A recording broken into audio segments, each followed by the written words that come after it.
Hi folks, look where we are. Let's go do a factory tour. So for you guys that don't know, Frank and Tom. Frank, hey guys. Thanks for having me. Hey John, how you doing? Tom, good to see you. Can we go see the shop? Absolutely. Awesome, super excited.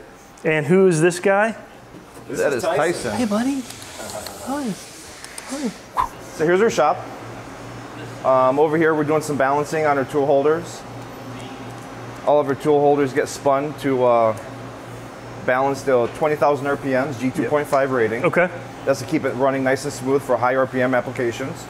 That's what's so cool to me, because you think about it, you guys precision machine, turn, and grind, but even after that, it's not actually balanced. No, not at all. I mean, you know, sometimes the material, when it comes, you know, extruded from the mill, it's not the same density in all areas of the bar. Okay. Wow. So you have to balance it. And so that, maybe we come back to that later? Absolutely. Okay, yeah, let's see it's cool to see the flow. So for the 40 taper tool holders, pretty much they start out their life over here. The bar goes in the bar feeder, 12-foot bar. It's insane, look at that. Look at that. 260-pound bar. 260 pounds. So this is it. I mean, it's got to start somewhere. That's a piece of steel automatically fed into this machine. Yeah. Holy cow. This is a Doosan Kuma MX. This is a mill turn. It's actually a multitasking machine.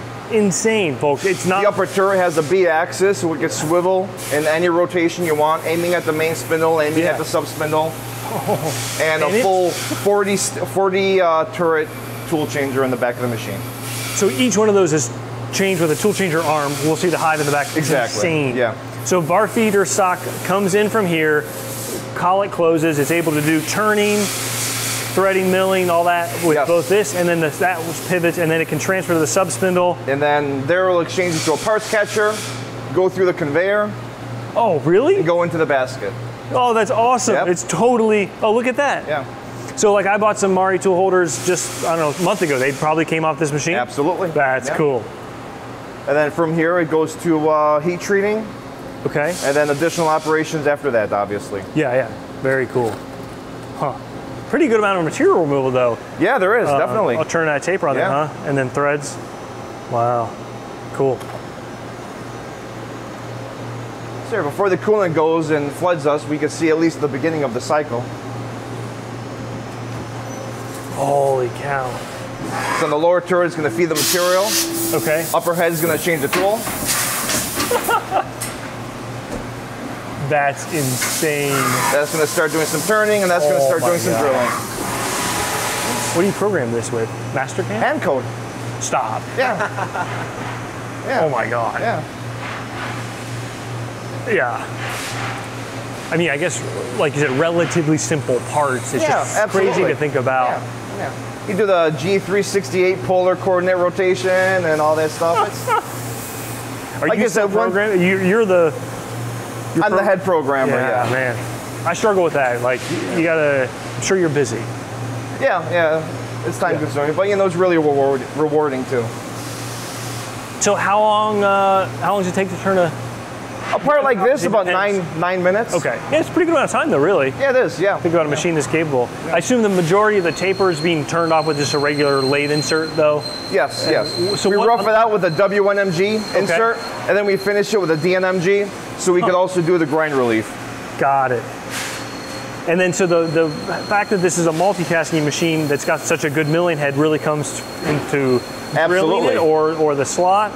We use the milling head for the drilling and also for machining the flanges, the dry flanges, and also drilling and tapping. In that case, for the set screw. Right. Yeah, for the side lock set screw. Okay, very cool. So yeah, it really comes in handy. Yeah. Here we have a L&K BT30 machine, drill tap center. Okay. And we use that for drilling the holes to compensate for balancing. Okay, so after balancing, the machine will tell us where and how deep to drill a hole. And then we transfer that information over to the machine, and it does it. That's cool.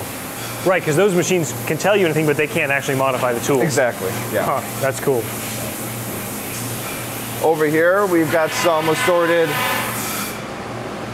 single spindle, single turret machines, just for some cosmetic hard turning. We're doing the ER16 collet nuts. Yeah. So this is your regular ER16, but you also make the M tighter. We also make the M, which is a smaller diameter and smaller and finer thread diameter. So these are all done. They're just going for black oxide. Different thread pitch on the different thread pitch. You can't mix an M holder with a non-M nut. No, you cannot. I didn't realize that. It won't fit. Won't fit. Sure. Oh, over here we've got the CMM. Holy cow! This is awesome. So this is a really nice CMM. This is a really nice tool. This helps us pick up points. It has full scanning capability. Okay. Anthony, you want to start it up for us? Wow. And it will take thousands of points on that taper, on that cone. Look at that. It'll tell us within millions the roundness, the angle, the concentricity of everything to itself. If we have any anomalies with the grinding process, it will show up right away. Holy cow, yeah, this is amazing to have. Yeah, it's very vital to maintaining a proper taper.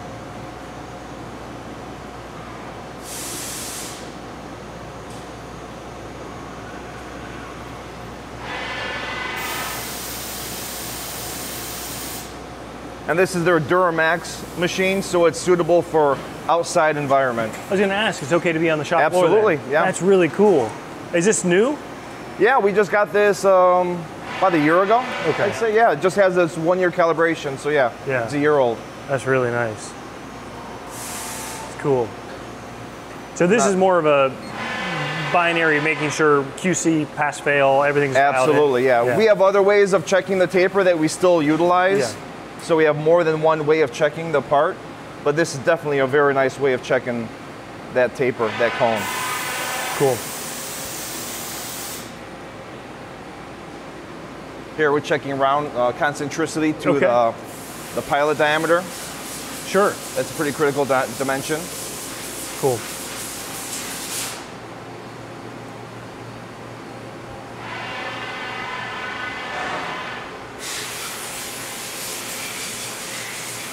This is a Miano B&E machine. It's got full Y-axis on the upper turret, live tooling on both spindles. We're using this right now. We're setting it up for some more shrink fit tooling. Wow, look at that. Twin spindle lathe. Twin spindle, twin turret lathe. Holy cow. And then so this, you've got base mount, live tooling, and the whole top. Yeah. Live tooling, full box ways, so it's a real rigid, stout machine. Yeah, wow. Holy cow. Look at that. And then down here, that's insane. Look at that. Huh. Cool. Yeah, look at that beefy MariTool holder holding the... Yeah, there you go, yeah. That's awesome. I'm my own best customer.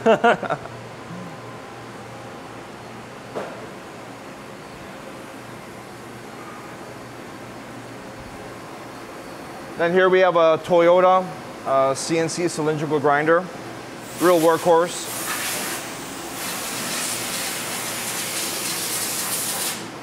Yeah, this is cool.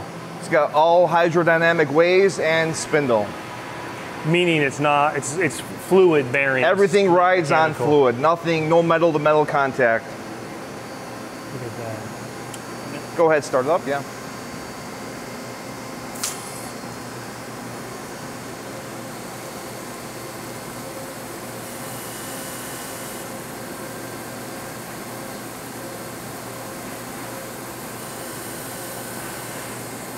And that wheel head and the work head have no bearings. It's all oil film. Interesting. So you grind at the top and then the bottom, and then you do these sort of spark out passes? Yep, we do plunge grinding first. That helps give even wear on the wheel. And then we do the side movements.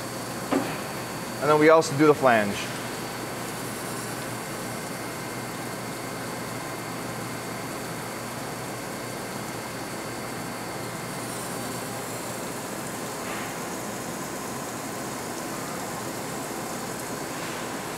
We do it all one operation, so it keeps everything concentric. That's slick. That's really cool. And then the machine automatically knows after 10 or 15 pieces, however much you specify, it will go to the diamond in the back, and it will redress the wheel. And it'll adjust. And it will compensate on the offset table. That's so cool. Yeah. Yeah, so this is, I mean, it's insane to think about it. There's a lot more ground products than you think about. And tool holders are just one of them, but they're grinding every single tool holder after it's been hardened, right? Yes. And then this machine, if you point right back there, has a diamond to automatically redress the wheel. Super cool. Yep. It's a really nice machine. Frank was saying that this machine looks relatively modest in size, weighs how much? 15,000 pounds. So it's a real heavy machine. Really cool. And over here we've got a Hyundai wheel machine. We're using this right now to do our BT30 tool holders that are getting pretty popular. Okay. This is a BT30 ER11 M style, so it's got the reduced nose diameter tool holder. Okay. And it's got the dual contact feature. So is that, you're seeing spindles that have dual contact even on BT30, huh? Yeah, it's getting pretty popular. Wow. Beautiful. Another twin, you like these twin spindles, huh? Yeah, definitely, you know, get quicker cycle times with the same amount of space as a single turret. And this has a bar feeder? Yeah, and this has a bar feeder as well. It's insane. I mean, think about it, folks. They're literally taking a bar, feeding it through here, doing the first stop with the two turrets, and then it's able to transfer it to the sub spindle. Yeah, if you look closely, you could see the taper. Yeah, you can see the tool in there. The drive dog's already machined in there. Insane. That's cool. Yeah, so if you stand over here, I'll show you how it runs.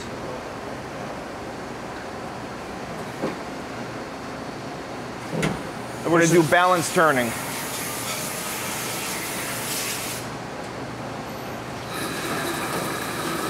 It literally is pinch turning. That's so cool. Each tool is taking off about 250 thousandths in diameter. So about a ½ inch. Yeah. Whoa. Look at that. It moves. That's so cool. Soon I got to close the door. Yeah. And now the lower turret's drilling while the upper turret is still turning. It's still turning. Didn't move. Look at that. Drilling the ID while it's being turned on the OD. And sometimes, depending on the tool holder, sometimes that lower turret, the shoulder of the collet chuck holding that drill gets about 50 thousandths away from the upper turret turning tool. You serious? Yeah. Oh my God. That would give me nightmares.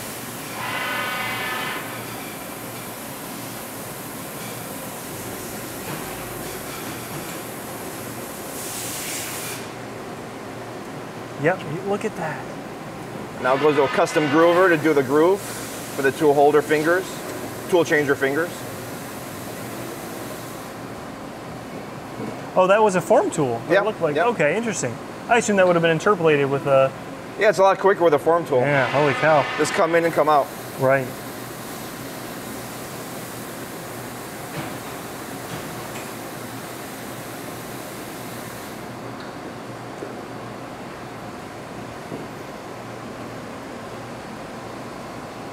Oh, and it's switched over. It's doing backside work now.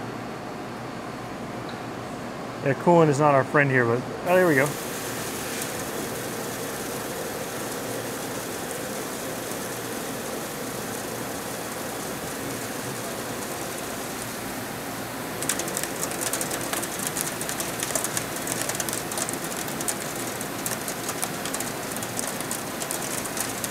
Pepper in it. Wow. Yeah, it's taking off some material.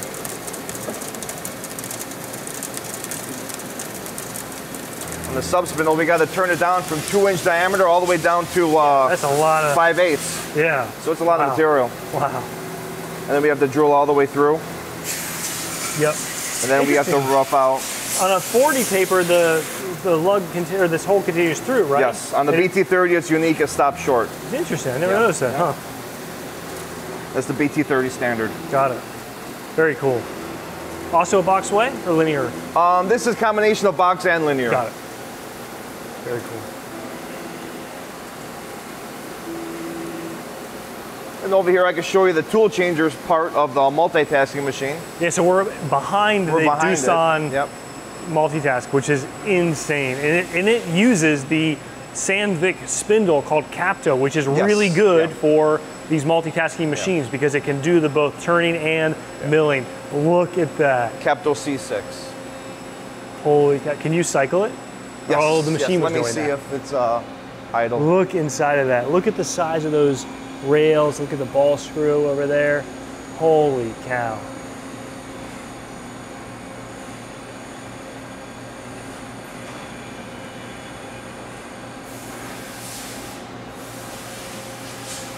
Yeah, it's still running. It's running right now? Yeah, it's running right now. Yeah, the Capto is funny. It's got this sort of odd triangular shape, but I don't think they're equal. I think one side is, like, you can't put it in the wrong way. Yeah, it has a little detent. Okay, is that what it is? And a hole over there. Yep. So it can only be loaded in one way, but the lobes are identical. Oh, they are, okay. They're equally spaced 120 degrees apart. And it's contacts on the face as well? Yes. Okay. And the taper is, I believe, 1/10 ratio. 10 inches run, 1 inch rise. Huh. While steep taper is 7/24. Okay. So this is a much leaner taper. Yeah. Interesting. So yeah, you've got dual taper and face contact. What's the retention mechanism? There's an internal gripper that goes inside and expands and draws it back. Back up and, yeah. Okay. Huh. So I think the standard for Capto C6 is like 4,000 or 5,000 pounds. Actually, I correct myself. I think 7,000 pounds of pressure to pull it in. Wow. So really rigid, really rigid design. Look at all the tool holders. You mind explaining the tooling system? Oh yeah, just to keep track of what tools are actually in the tool, in the magazine. It would be on the left row. Okay. And then what's being actually used with that particular product that we're making, we put the green magnets. Okay. And then sometimes we have to swap out tooling when we're doing a changeover, and we have to remind ourselves to retouch off that tool because the tool will be a different length.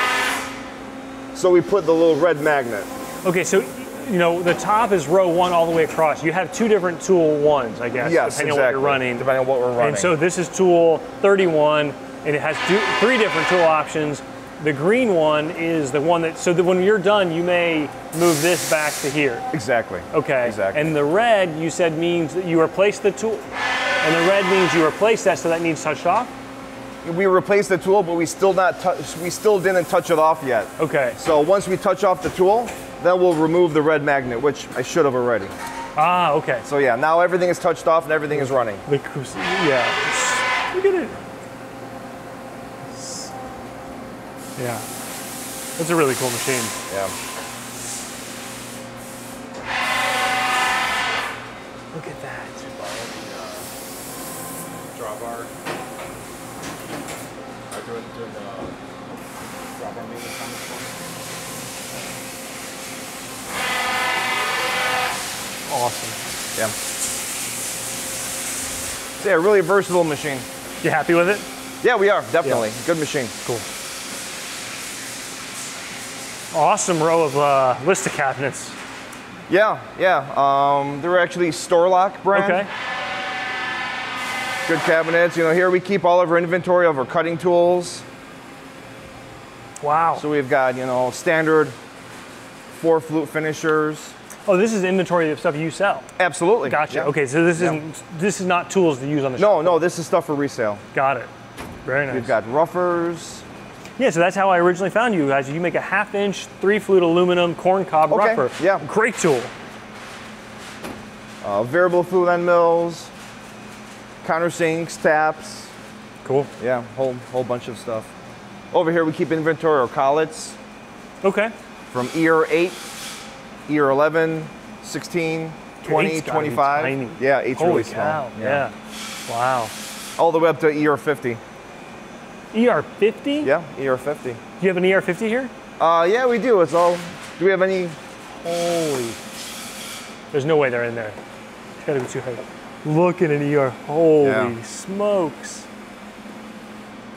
That's insane. Yeah. It's a big collet. Actually, we don't even make a tool holder for ear 50. We just sell it just for people that have tool holders. Well, it's like a CAT50 for a guy that handles CAT40 tools every day. CAT50 tool is CAT50 is huge. Really big. Yeah. And I've never seen one in person. I've heard there's CAT60. Yes, there is CAT60. Yeah. Insane. Yeah, and then from when you go from a CAT50 to a BT30, it's even more of a difference. Oh, smaller. Yeah, smaller. Yeah, it's like a toy. Yeah. Or ISO 20. Yeah. ISO 20 will fit in your shirt pocket. It's funny. It's funny. So you guys bring in your material here, store it, and it's a pretty impressive operation for. Well, thank you. Here we stock some material. Yep. Bar that comes in, so that's the kind of stuff that'll go into the bar feeder. Absolutely. Yeah. Wow. Inventory. This is all, bulk inventory. So we've got both sides actually. So all of this is, tool holders. Obviously, we make, more than we need. Yeah. We make a couple hundred of certain tool holders, and even more of like the popular tool holders. Yep. So yeah, this is all bulk storage here on both sides. And then you got some H13 blanks ready for that's for the new for the shrink fit holders. Got it. I was going to ask, so you order those? Do you have them saw cut? Yes, we do. Yeah. Those we chuck. But they're soft now. Yes, they're soft now. They're not heat treated yet. Got it. Interesting. And then we also use the area for tools that are in process. Yep. So like all these tools here are back from heat treat. Yeah. And they're just waiting. They're waiting for machine time. Yep. These are actually back from heat treat already. Yeah. It's so funny. The thread's not finished. Still a little rough looking on the outside. It's going to still get cosmetic hard turning. Yep. Then it's going to go for black oxide. Yeah. So that finish is just from the heat. Just from heat treating. Right. So you can see as a comparison then. Yeah. Oh yeah, That's totally. what it'll look like. This is waiting to go for black oxide. Yep. Wow. And then it comes back, and then it has balancing. Multiple grinding operations. Okay. And then balancing. Got it. Yeah, balancing is the last operation. So you store. And laser marking. Oh, do you do that here? Yeah, we do that here. No kidding. Yeah. So you have like higher quantity of inventory here, but you do pick inventory back at the front? Exactly. Yeah. Okay. So that area back there is all for, on the shelf, as much as we can fit on the shelf. Yeah. There. Right. And like the higher volume tools will allocate more shelf space. Yep. But the nice thing is that our inventory system knows multiple bin locations. Oh, so really? Yeah. Oh, that's cool. So we can actually, if we run out of stock over here, we know where it is over here and how many that we have over there. That's awesome. So yeah, we've got a pretty good system in place over there. I've noticed that on your website, like it'll tell me when there's one left, and there's only one left if there's one left. Yeah. That's pretty cool. We Most of the time it's pretty accurate, We try, Yeah. Sometimes I'm guilty of stealing something and not telling Tom to deduct it from inventory. Yeah, and I'm using it. It's pretty cool to see all the boxes. It reminds me, like right here to the Stare It Tour video, when you just saw this sea of product, and just look, it's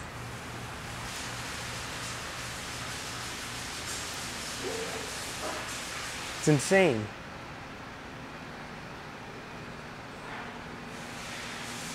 And all of these bin locations obviously are, they print out on the picking slip, so we know where everything's at. Pretty standard, but. No, you say pretty standard. I mean, that's something I think a lot of businesses struggle with, or what is a really good and elegant inventory system. And we kind of started where it was like, CAT40 or only here, and then you BT30, and then you make new products, right? And now it's like you've already allocated all the shelf space, so that's why the bin location system is really important, because now we can put something over there. Yep. And even though it doesn't go alphabetically, right, we know where it's at. It doesn't matter. Tom was vital in making sure that we do it right from the beginning, so it's much easier for us to scale up. Grows with Because in the beginning, if you just have 20, 30 products, okay, you can kind of memorize where everything is. Yeah. But when you have 6,000 products, Serious? for example, I don't even know the number now, but when you have so many products, you really need to be organized with how you maintain your inventory. And you need to know when you need to make more. Yeah. Because there's a bin location, alternate bin location, who your vendors are for particular products. Yeah, we have the ability for multiple warehouses too. Internal product notes, so we can specify a little note for a certain product. Hey, this product has to be run this way or that way. Yeah. So all of that has to be organized. Should we wrap up with the final? Tom, you want to show how super it's cool. balanced? So these are, looks like these have already been spun. So really, what we'll do is we're going to spin all these, and we'll put a little tag in here, and the little tag obviously just tells you that's cool. Where the hole's going to have to be, and then also how deep. So folks, this is what you may not have ever noticed, and go grab one of your CAT40 tool holders and you'll see there should be some sort of a drill mark or machine mark from where it added a balancing. On the rare occasion, sometimes they'll spin perfectly without any balance. So if you do see a tool holder without a hole, it doesn't mean we forgot. It means it was perfect. Right. Yeah. Sometimes like BT30, that happens a lot. Yeah. BT30s, yeah. So this last tool obviously was actually good.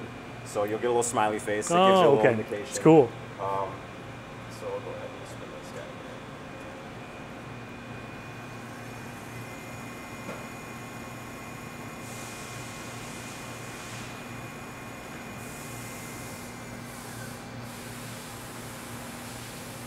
Now it's going to tell me to go ahead and rotate the tool. Oh.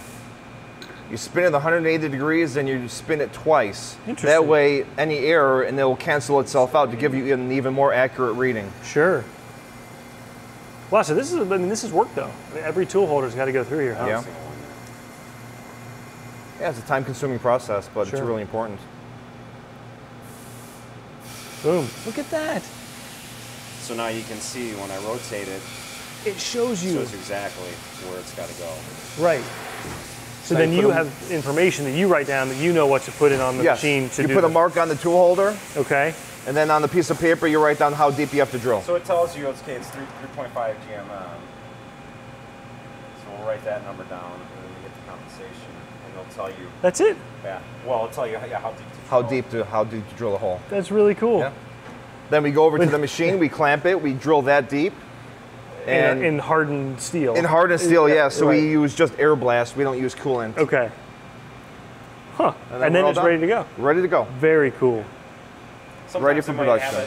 It might not be perfect, and you spin it a second time, and it'll have still a small imbalance, especially when you get like some of the bigger holders. Yeah. Or actually, to be honest, the smaller holders are harder because if you go just a little bit too deep, you just throw off the imbalance. The CAT50s are really easy to balance. Okay. Because So much they're so heavy, and there's so much room for error on those that they allow. When they're not spinning at 20, I mean, usually your CAT50 is not going 20,000 RPMs, right? And also balance factors in the mass of the product that you're balancing. So the heavier the tool holder is, the more imbalance you're allowed to have while still maintaining that specification. The G2.5. The G2.5 at whatever RPMs. Yep. So BT30 tool holder that doesn't have too much mass, it's really stringent on how much imbalance you have. It has to really tight. Just drilling 4 thousandths too deep will throw off the balance to the other side of the tool holder. And then you have to rebalance on the other side to compensate. Do you balance every tool twice then? After it's, you go over? Spin them, yeah. So we always spin them twice. Yep. So it goes, the first balance, it goes over to the machine, it gets drilled, and then you bring it back here to confirm it's good. Yes. Very cool. If it's not, we bring it back and we do it again. We don't just like trust it. We don't just hope that it exactly. Well, I mean, this is obviously a very precise machine. Yeah. You've got a recipe down. I would assume it's a pretty high hit ratio of getting it right on the first try. Very cool. Awesome. Well, Frank and Tom, thank you very much for having us out here. Really appreciate the tour. Appreciate it. Yeah. Thank you for coming. Thank you. Yeah, John, thanks. We appreciate it. Thank you. Folks, when you hold a CAT40 tool holder every day, and then you see a CAT50, they are monsters. I think these are going to be used for filming, so I don't get my fingerprints all over at least the well, we can maybe wipe them off when we're done, because look, oh my God. I mean, it is massive. The thought of turning that at multiple thousands of RPMs, or heck, the thought of doing a tool change with that is insane. Yeah. Look at how big these are. Beautiful though, my gosh. And look at the pull stud, holy cow. Wow. That's gotta weigh 15 pounds, 10 pounds? Yeah, Yeah. just about. The blanks are about 25, 30 pounds. That's crazy. That's cool.